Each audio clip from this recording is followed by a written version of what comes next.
This video is sponsored by Card Kingdom. If you click on the link in the description below, it'll take you to their store and they'll know I sent you there. From Innistrad to Shadowmoor, what spooky top 10 does Nitsuhone have in store?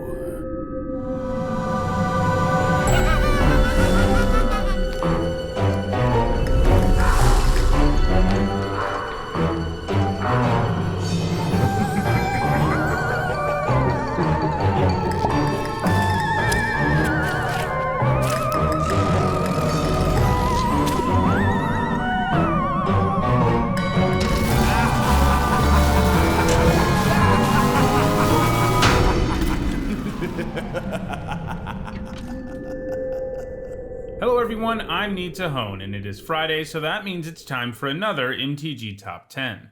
October's Top 10s are all Halloween themed, and today we continue that theme by looking at a pretty spooky creature type, horrors. If you've been around on the channel for a long time, you may be thinking you've already done horrors, and you would be right. Kind of. I did a top 10 on horrors as the 7th MTG top 10 I ever did, way back in April of 2016. For reference, here in October 2019, this is the 216th MTG top 10, and a lot has changed between the 7th and 216th top 10. Back in the early days of these lists, I hadn't exactly figured out what I wanted to do with them, and my video on horrors was more based on my general impression of the horrors that had done the most in competitive Magic, and not on empirically based research. That wouldn't be something to really emerge until about a month later, in May of 2016. As a result, horrors is a top 10 that I have really needed to go back and redo, since this time I'll be using the methodology I use in most of my MTG top 10s. That's why this has 2019 edition in the title, to distinguish it from the other MTG top 10 on horrors that I've already done. And what better time to revisit horrors than Halloween, a time that is often characterized by frightening creatures and monsters. So what is a horror exactly? Well, it's kind of like the beast creature type, a general catch-all used to apply to a wide variety of things. Horror is used for any black-aligned creature that defies normal descriptions. Horrors are grotesque, strange, and frightening creatures that inhabit most of the planes we have visited.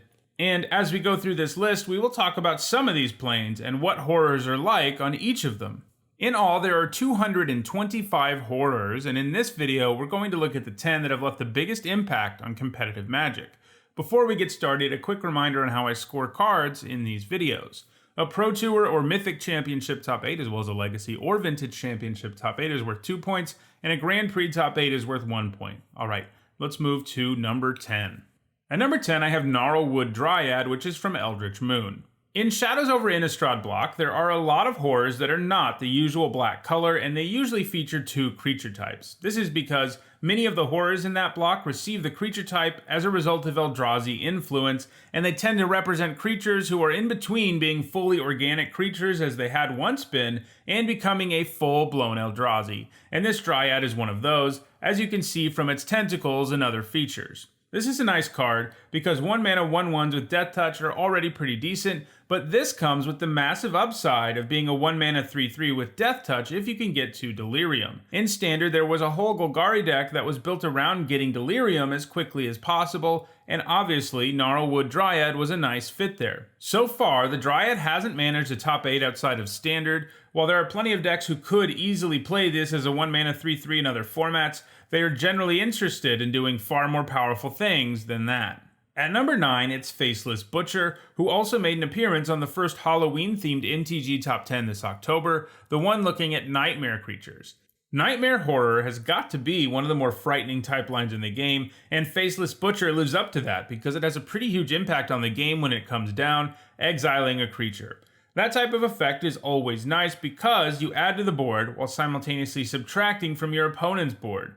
As we discussed when looking at nightmares earlier in the month, the Butcher is part of a cycle of cards from Odyssey block that are nightmare horrors who temporarily exile something when they come into play and return it when it leaves play. These nightmare horrors are created by members of the Cabal on Otaria who can summon these creatures from their own worst nightmares.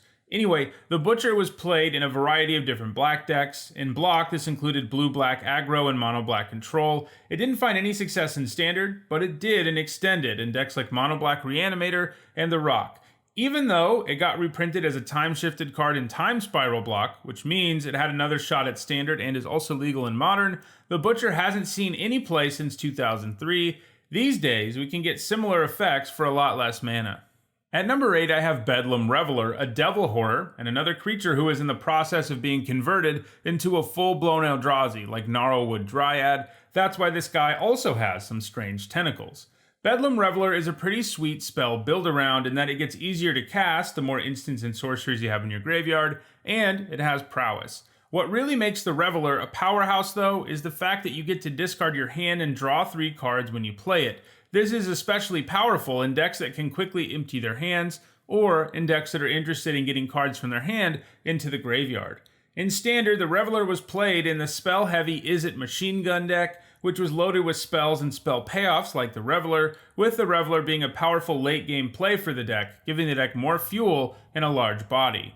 In Modern, the Reveler has seen play in control decks like Blue Moon and Mardu Pyromancer, and more recently, Izzet Phoenix, where it plays perfectly alongside Arclight Phoenix because it helps you get it in the graveyard and helps you get more fuel and also likes spells.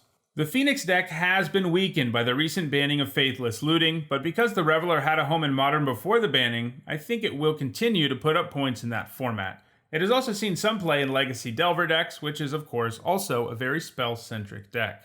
At number 7, it is Ravenous Chupacabra, which is actually quite similar to Faceless Butcher. Both are 4-mana creatures with 2 power that get rid of an opposing creature.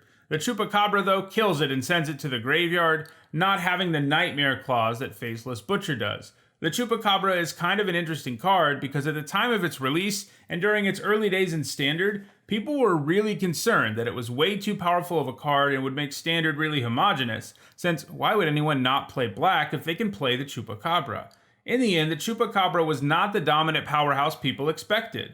Don't get me wrong, it was excellent, but it only managed 16 points its entire time in Standard, which is not representative of the type of dominance that people had predicted. It was played in a variety of Golgari decks, including Delirium, Explore, and Constrictor. It hasn't seen play outside of Standard, and while I think it probably has an outside chance to do so at some point, I can't imagine it ever being a heavily played card outside of Standard. At number 6 is Merrick Fiend, which, like Faceless Butcher, is a nightmare horror.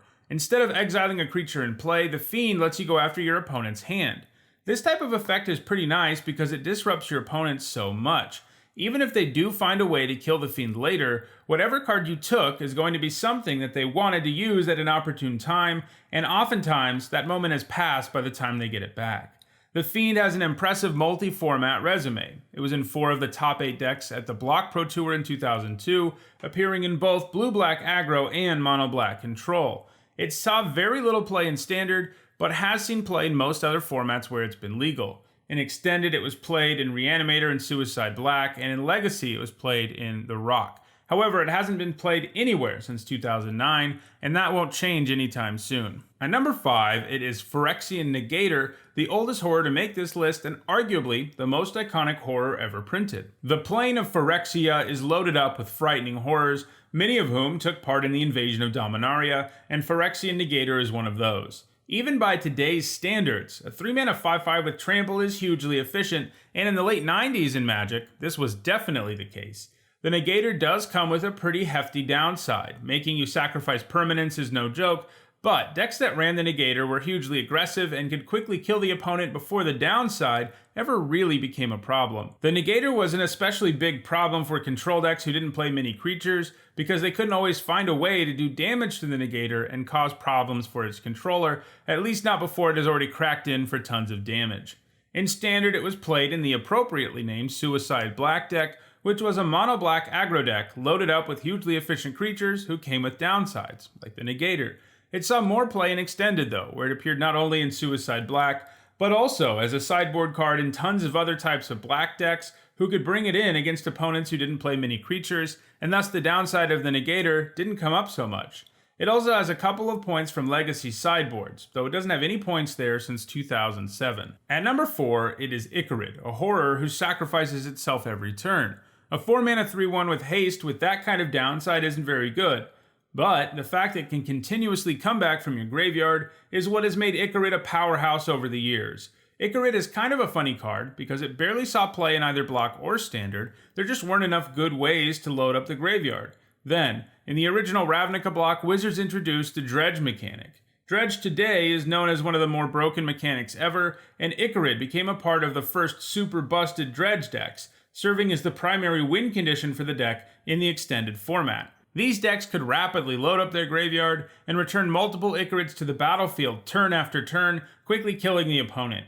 Ichorid put up 4 top 8s at Grand Prix Vienna in 2008, showcasing the power the deck had when people weren't prepared for such a graveyard-heavy deck in the metagame.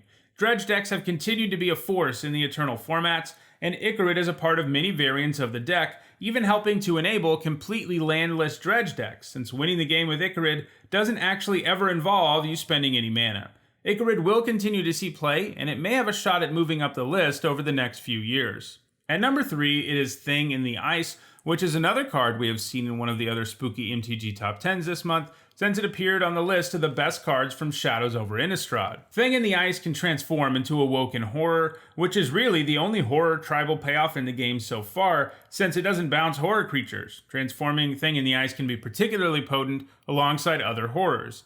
Thing in the Ice has been featured in spell-heavy decks in multiple formats, who seek to transform it incredibly quickly with very cheap spells, put the opponent way behind on board by bouncing their stuff, and then start beating them down with a gigantic horror. Thing in the Ice has been a multi-format all-star, saw a bit of play in Standard, but it has really made a name for itself in Modern and Vintage. In the former, it has been played in decks like Blue Moon and Jeskai Pyromancer, and more recently, it was also part of Izzet Phoenix decks, just like fellow Innistrad horror that we already looked at, Bedlam Reveler. In Vintage, it has been played in spell-heavy decks like Monastery Mentor. Thing in the Ice has had a very active 2019, and it is a real contender to move up the list going forward. At number 2, we have another Phyrexian horror, this time Phyrexian Revoker. The horror isn't from the Phyrexian invasion of Dominaria. Instead, it's from the Phyrexian invasion of Mirrodin. The Revoker brings reasonable stats and an ability that can shut down key cards, making him a pretty traditional hate bear. One thing that the Revoker does that similar effects can't do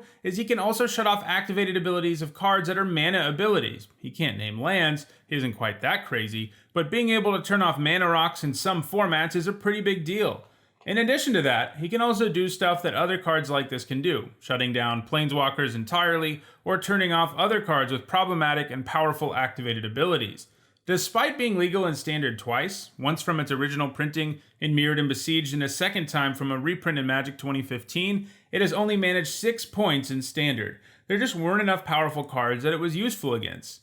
However, it has thrived in other formats, with larger card pools and more problematic cards with activated abilities. In Modern, it is played in creature toolbox decks that can search up the Revoker whenever it is something that they need to stop a specific card of the opponent's. In Legacy, it is mostly played in Death and Taxes, a hate bear focused deck that runs lots of reasonably efficient creatures who hate on various strategies. The Revoker is played the most, though, in Magic's most powerful format, Vintage, where it fits right into the artifact-centric Mud and Ravager Shops decks. There are tons of scary cards for it to blank in Vintage, including Moxen. And at number 1, it's Spellskite. Another Phyrexian horror from the invasion of Mirrodin. Spellskite may not have Phyrexian in its name like the Revoker, but it does have the Phyrexian mana mechanic. Spellskite has been one of the most played sideboard cards in multiple formats since it can so effectively mess with so many different strategies. On a basic level, you can use it to protect other creatures by redirecting removal spells to it, but you can also tamper with your opponent's plan if they are a deck interested in putting auras or using combat tricks on their creatures, because you can redirect those types of things to Spellskite too. Then, because of the Phyrexian mana, you don't even need to leave up mana for Spellskite to do its work. It has seen the most play in Modern. It used to be one of the best sideboard options against the Splinter Twin combo, since you can redirect the Splinter Twin onto your Spellskite, derailing the combo altogether. Since Twin was banned out of Modern, it hasn't seen as much play, but it still picks up some points every year, and it is still useful against decks like Bogles and Infect. It has such a huge lead, it is hard to imagine Spellskite ever losing its position on this list, even if it isn't seeing quite as much play right now as it used to. Well, that does it for this MTG Top 10. If you enjoyed this video, don't forget to like it and share it so that others can enjoy it too. If you want to make sure you catch future MTG Top 10s, don't forget to subscribe. And if you're looking for more of my MTG Top 10s from the past, you should see the playlist on your screen shortly. Before I go, I want to remind everyone that if you want to contribute to the channel and help it continue to improve, you can by checking out my Patreon. Any contribution you can make will help me continue to increase the quality of my videos. Thanks for watching.